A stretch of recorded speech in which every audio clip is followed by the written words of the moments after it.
दोस्तों, अगर आप भी अपनी लाइफ में कुछ नया सीखने की चाह रखते हैं तो इस चैनल को अभी सब्सक्राइब कर लें। हे दुर्गा माता, आपसे हाथ जोड़कर निवेदन है कि आपके इस वीडियो को जो भी लाइक और चैनल को सब्सक्राइब करे उसके जीवन में कभी दुख दर्द मत आने देना। दोस्तों, नवरात्रि में किसी भी दिन चुपचाप मां दुर्गा का नाम लेते हुए गाय माता को खिला देना, ये एक चीज फिर देखना कैसे मां दुर्गा आपकी सभी समस्याओं का संपूर्ण रूप से अंत कर देती है। दोस्तों, नवरात्रि का पावन पर्व शुरू हो चुका है। ऐसे में हर कोई मां दुर्गा की कृपा पाना चाहता है, पर आज के इस समय में कई ऐसे लोग हैं जो अपनी समस्याओं से परेशान हैं पर उनका निवारण नहीं जानते। इसलिए आज हम आपको गुरु जी द्वारा बताए गए गाय माता से जुड़े एक ऐसे असरदार उपाय के बारे में बताने जा रहे हैं जिसको अगर आप इस शारदीय नवरात्रि में किसी भी समय कर लेते हैं तो मां दुर्गा आपसे खुश हो जाएगी और आपकी किस्मत चमक जाएगी और आपके घर से तुरंत ही हर प्रकार की गरीबी और हर प्रकार की समस्याओं का नाश हो जाएगा। दोस्तों, यह उपाय आपको जरूर करना चाहिए क्योंकि यही एकमात्र ऐसा उपाय है जो कि आपको जल्द से जल्द धनवान और मालामाल बना देगा। इसलिए इस आसान से असरदार उपाय को जानने के लिए वासियों को आखिर तक जरूर देखें। और दोस्तों, अगर आप भी अपने जीवन में माता रानी की कृपा पाना चाहते हैं तो वीडियो को लाइक करके कमेंट में जय माता दी लिखना ना भूलें। और अगर आपने अभी तक चैनल को सब्सक्राइब नहीं किया है तो चैनल को जरूर सब्सक्राइब कर लें। दोस्तों, गाय माता के अंदर सभी देवी देवताओं का निवास माना जाता है, तो आप सुबह जो पहली रोटी बनाते हैं वो अगर गाय माता को खिलाते हैं तो सभी देवी देवताओं का आशीर्वाद मिलता है। गाय माता को गुरु के साथ जोड़ा गया है, यानी गुरु ग्रह के साथ, बृहस्पति ग्रह के साथ। इसलिए नवरात्रि के दिन गाय माता को रोटी पर एक चुटकी हल्दी डालकर खिलाए तो सुख संपत्ति धन ऐश्वर्य बढ़ता है, दुष्ट ग्रह शांत हो जाते हैं। जो लोग मानसिक रूप से परेशान हैं वह गाय माता को रोटी पर थोड़ा सा गुण रखकर खिलाएं।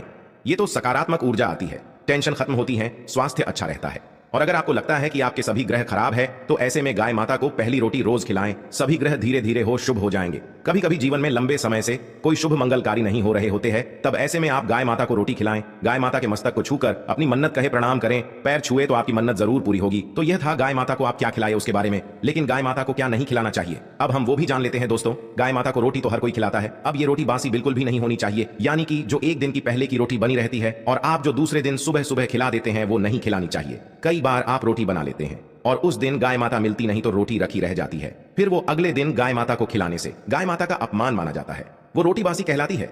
इसीलिए गाय माता को एक दिन पहले की बची हुई रोटी कभी नहीं खिलानी चाहिए। सड़ी गली चीजें, खराब चीजें गाय माता को कभी नहीं खिलानी चाहिए, इससे घर में परेशानी आती है। और अगर आप ऐसा करते हैं तो अपनी आदत को बदल दीजिए, इससे घर में तकलीफें आती हैं। गाय माता को हरा चारा तो हर कोई खिलाता है, हरा चारा आप खिलाते समय एक बात का ध्यान रखिए, गाय माता को सबसे ज्यादा पीपल का पत्ता लोग खिलाते हैं, पर पीपल का पत्ता आप खुद से तोड़कर मत खिलाना। दूसरी बात, आप घर में सब्जी लाते हैं तो सागा जाता है, तो उसमें से कुछ अच्छी चीजें तोड़कर रखकर बचा कुछ आप गाय माता को ना खिलाए, आप जो देंगे वह गाय माता खा लेगी, लेकिन थोड़ी सी कुछ अच्छी चीजें मिलाकर गाय माता को खिला दीजिए तो ज्यादा फायदा होगा। गाय माता को दूध नहीं पिलाना चाहिए, आप दही चावल खिला सकते हैं लेकिन दूध ताजा हो या बचा हुआ, परंतु गाय माता को भूल कर भी मत देना। तो 3 चीजें गाय माता को नहीं खिलानी चाहिए। एक तो बची कुची रोटी नहीं खिलानी चाहिए, कोई भी अनाज बच जाए तो उसे दूसरे दिन गाय माता को नहीं खिलाना चाहिए, जैसे बासी चावल बासी बची कुची रोटी नहीं खिलानी चाहिए। और अगर आप चारा खिलाते हैं तो सड़क गला मत खिलाइए, और अगर खिलाते हैं तो उसके साथ कुछ अच्छी चीजें मिला लें। और गाय माता को दूध भी नहीं पिलाना चाहिए। तो ये चीजें गाय माता को बिल्कुल भी नहीं खिलानी है, नहीं तो घर में गरीबी आती है, माता लक्ष्मी आपके घर में वास करना छोड़ देती है। दोस्तों, 84 लाख योनियों के सफर करके आत्मा अंतिम योनि के रूप में गाय माता का रूप धारण करती है। गाय माता लाखों योनियों का वह पड़ाव है जहां आत्मा विश्राम करके आगे की यात्रा शुरू कर दी है। दोस्तों, गाय माता का कोई अपशकुन नहीं होता। जिस भू भाग पर मकान बनाना हो तो वहां पर अगर आप 15 दिन के लिए गाय माता और बछड़ा बांध देते हैं तो वो जगह पवित्र हो जाती है। ऐसी जमीन से बहुत सारी असुर शक्तियां का नाश हो जाता है, क्योंकि गाय माता में सकारात्मक ऊर्जा का भंडार माना गया है। दोस्तों, गाय माता का मार्ग रोकना, अगर आप कहीं भी जा रहे हैं और गाय माता आपका मार्ग रोक दें तो यह बहुत ही शुभ माना जाता है। गाय माता और बछड़े का दर्शन एक साथ आपको हो जाए तो आपकी सफलता का प्रतीक माना जाता है। अगर आपके घर के आसपास गाय माता घूमती रहती है तो इसका मतलब है कि आपके घर से काफी सारे संकट अपने आप ही दूर होने वाले हैं और सुख समृद्धि पूर्वक जीवन आपको मिलता है। गाय माता के समीप अगर आप जाते हैं तो कई संक्रामक रोग, कफ, सर्दी, खांसी, जुकाम आदि आश्चर्यजनक रूप से अपने आप ही बिना दवाइयों के ही नाश हो जाती है। अगर आपको गाय माता अचानक से पूछ मार देती है तो यह बहुत ही शुभ संकेत माना जाता है, और काली चितकबरी गाय माता का ऐसा करना और भी ज्यादा शुभ माना गया है। पंचगव्य जो होते हैं वह कई रोगों में लाभदायक है। पंचगव्य क्या होते हैं? गाय माता के दूध, दही, घी, मूत्र और गोबर, इन सभी को शरीर की रोग निरोधक क्षमता को बढ़ाकर रोगों को दूर करने वाला माना गया है। ऐसा कोई रोग नहीं है जिसका इलाज पंचगव्य से नहीं किया जा सकता। दोस्तों, आज के समय में लोग गाय माता की पूजा करने के बजाय, उनका सही उपयोग करने के बजाय उनको काट कर मारकर खाना ज्यादा पसंद करते हैं।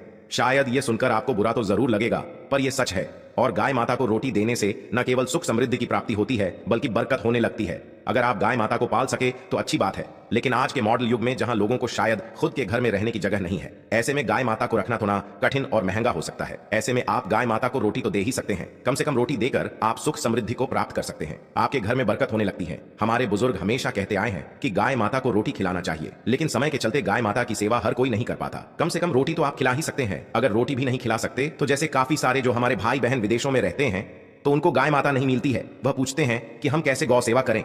आप ऐसा कर सकते हैं, आप गाय माता के नाम के पैसे निकालते जाए और फिर आप चाहे तो कभी इंडिया आए तो आप गौशाला में दान दे दें, या फिर आप चाहे तो वहीं पर किसी गरीब को गाय माता के नाम की रोटियां खिलाए, या फिर किसी भी अनाथ आश्रम में चले जाएंगे, किसी वृद्धाश्रम में चले जाएं, किसी भी दूसरे सफेद पशु को आप भोजन कराएं, यह भी आपके लिए बहुत ही अच्छा होने वाला है। कम से कम रोटी जरूर खिलाएं दोस्तों। हमारे देश में कई जगह देखा गया है और कई लोगों का प्रश्न आता है कि हम झूठी रोटी गाय माता को देते हैं, क्या ये सही है या गलत है? हम झूठा खाना, बचा हुआ खाना गाय माता को खिलाते हैं, यानी कि जो बच जाता है वो गाय माता के हवाले कर दिया जाता है।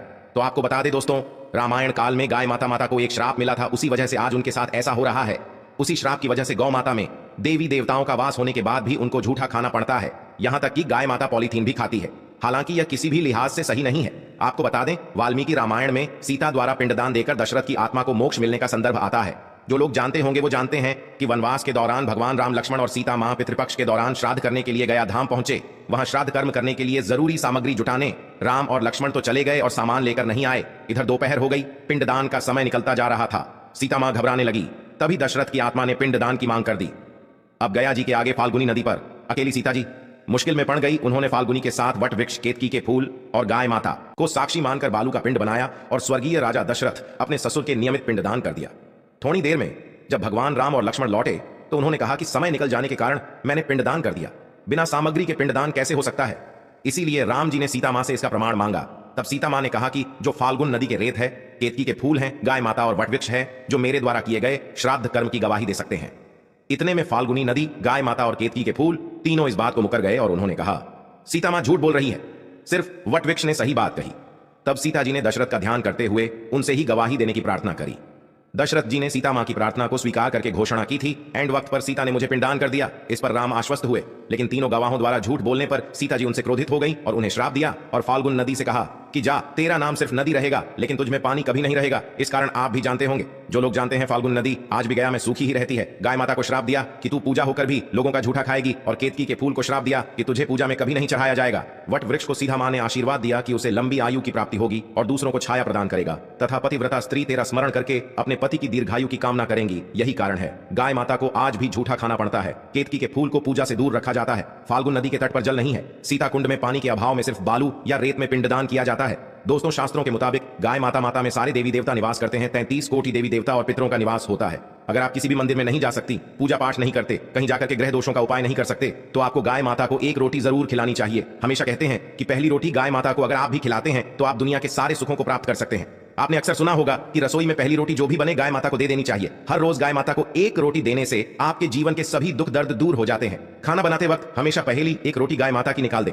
इसके बाद ही परिवार के सभी सदस्यों के लिए आपको रोटियां सेकने चाहिए। कोशिश करनी चाहिए कि गाय माता की उस रोटी में थोड़ा सा हल्दी मिला दें। इससे गाय माता को रोटी खिलाने का अपार फल प्राप्त होता है। अगर गुरुवार का दिन हो तो एक लोई ले सने हुए आटे की लोई बना लें और उसमें हल्दी मिलाकर गाय माता को खिला दें। आपके जीवन में शुभता आती, वैभव आता है, धन संपत्ति तथा शक्ति का वास होता है। आप जो भी हासिल करना चाहते हैं जिंदगी में, तो आप देखेंगे कि आपको मिनटों में हासिल हो जाता है। तो दोस्तों, ये थे गाय माता से जुड़े कुछ उपाय जो आपको इस नवरात्रि में जरूर करने चाहिए। वहीं दोस्तों, मां दुर्गा को लौंग का जोड़ा सबसे प्रिय है और उनकी पूजा में लौंग चढ़ाने का विशेष महत्व माना जाता है। नवरात्रि में लौंग के जोड़े के उपाय बहुत ही असरदार माने जाते हैं।